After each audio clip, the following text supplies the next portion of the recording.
قدمت الجمهور؟ وصلونا ان الجمهور بيعيط عشان ما وصلش نهائي كاس عالم. شفت الفخر، مدى الشرف والفخر يا محمد.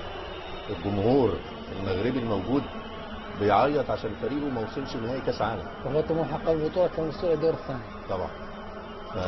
تحيه كبيره وشرف بالنسبه لنا، وشرفتونا ونفتخر بيكم دائما. فتحتوا لنا باب الامل. ولد صغير. جمهور زعلان يا جماعه، وصلونا ان المنتخب عربي جمهوره زعلان عشان ما وصلش نهائي كاس عالم. ما هذا الفخر؟ ما هذا الشرف؟ والله ما فيش حد بخل. الواحد جسمه اشعر لما يجي بيتكلم عن المنتخب المغربي، ودي حقيقه. انتوا فتحتوا لنا باب امل. انتوا وحدتوا العرب اللي بقالهم سنين متفرقين. كرة القدم المغربية وحدت العرب، وحدت 400 مليون، ووصلتوا لنا حلم احنا عايشينه، ونفخر اللي احنا عايشين هذا الحلم، ان فريق جمهوره ولاعيبته بتعيط عشان ما وصلش نهائي كاس عالم.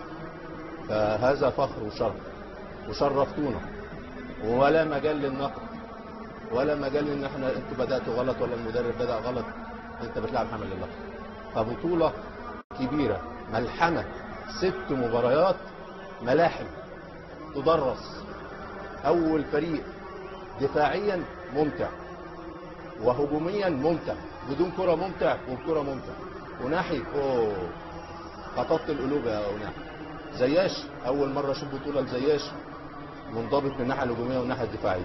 نصيري، سايس كابتن الفريق، حكيمي، كل اللاعبين بما فيهم المدرب الوطني. فتحيه كبيره ليكم، كبيره كبيره، شرفتونا. ولازم يستحقوا استقبال ابطال. حتى المركز اللي اخذ المركز الثالث والرابع اتمنى ان ياخدوا المركز الثالث. استقبال ابطال. شرفتوا 400 مليون عربي، شرفتوا الامه العربيه والامه الاسلاميه، وحدتوا العرب والمسلمين في خلال 25 يوم. فتحيه كبيره ليكم.